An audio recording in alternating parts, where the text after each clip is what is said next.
is. Well, many famous movies have been made in our own backyard for nearly a century. From old Western classics to modern-day Oscar winners, Jackson Hole is a favorite for movie makers. Local News 8's Tyler Berg joins us now with more on that. Tyler, you looked into this. Yeah, Jay, the list is so lengthy I couldn't even begin to put them all into my story. But one thing was clear. Jackson Hole and the Tetons are just motion picture perfect. Movie making in Jackson Hole dates back to the 1920s with silent black and white films. But it was 1930 that really set the tone with the big trail. Our trail's fork here. Take a closer look. I'm heading back to pick it up again. That's a 23-year-old John Wayne making his debut as a lead actor. Job I've got to finish. In fact, it's rumored to be the first time the Duke rode a horse. Listen, girl. But then there was 1952, arguably the biggest year for movies filmed in Jackson. Well, Shane is probably the most well-known. Steve Roberts is with the Jackson Hole Historical Society. Well, he says people still ask about the Academy Award-winning movie and all the filming locations in the valley.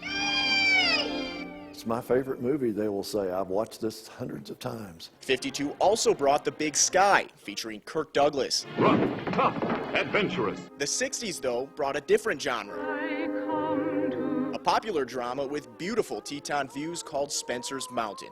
But 1980 brought another big year with even bigger names. Any which way you can. A comedy featuring Clint Eastwood with a big fight scene right in Jackson. It's the most knuckle-busting, gut-wrenching, brain-scrambling, butt-bruising, lip-splitting brawl of all time. And then there's the one with Charlton Heston in the mountains. Let him come to me.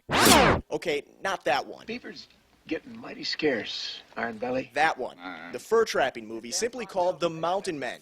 And to the delight of locals, all those movie stars, of course, needed a place to stay. The locals were certainly appreciative and impressed with them coming to town because, of course, they stayed in Jackson. There wasn't any place else to stay in the early days, and so you stayed in one of the hotels here. But yo, Adrian, we're not done yet. That's right, Rocky Balboa wasn't training in Russia in Rocky IV. He was carrying logs and running across creeks in Jackson Hole, while Ivan Drago trained in his cozy gym. But even more recent is Django Unchained. Quentin Tarantino's spaghetti western shows off the Teton Range and even a scene with Jamie Foxx taking a soak in Kelly Warm Springs. But it was here, the National Elk Refuge, that really caught the famous director's eye. Tarantino was driving back from the airport, went by the refuge, looked out onto the property and said, "We have to film that." Lori Iverson with the National Elk Refuge helped coordinate the shoot almost exactly 3 years ago. She says the priority was to not disturb the elk and bison. A lot of work into just a couple shots, but it was thrilling.